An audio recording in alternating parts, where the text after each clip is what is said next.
you have a passion for teaching, or compassion for teaching, or just love spending time with kids? Well, through this informative speech, I will share with you how you can take your compassion for teaching and tie it together with your compassion and love for the Lord.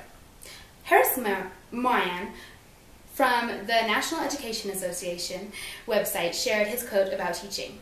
"Teachers teach because they care. Teaching young people is what they do best. It requires long hours, patience, and care."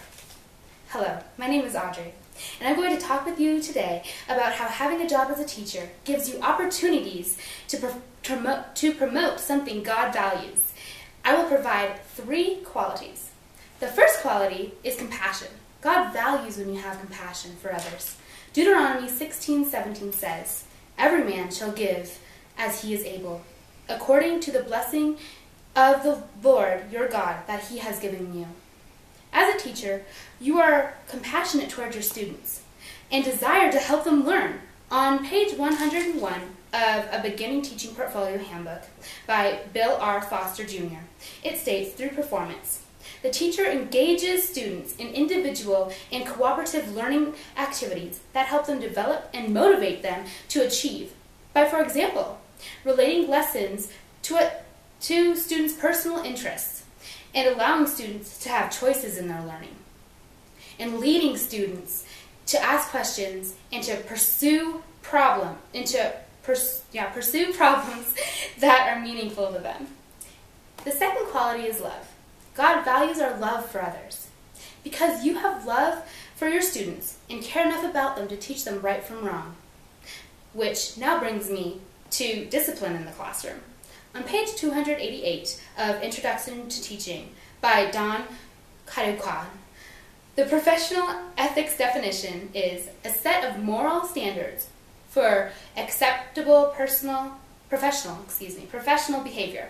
In 1 Corinthians 16:14 it says, "And do everything with love."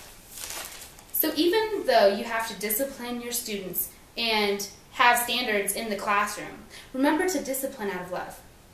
The third and final quality is your personal development, how you and your classroom will grow. On page 131, personal development states, "Changes in our personality and our ability to manage our feelings." Another name for this is something God values, which is self-control. Proverbs 25:28 says, "A man without self-control is like a city broken in two and left without walls." I hope each of you remembered something today about how God values what you do as a teacher. If nothing seemed to stick throughout my speech, allow this to. From Titus 1:8-9, "Rather he must enjoy having guests in his house, and he must love what is good. He must live wisely and be just. He must live a devout and disciplined life. He must have a strong belief in the trustworthy message he was taught. Then he will be able to encourage others with his wholesome teaching and show those who oppose it where they were wrong." Remember to be compassionate toward your students and to do things out of love and to have self-control. God will value what you are teaching because you have valued what he values. Thank you. Yay!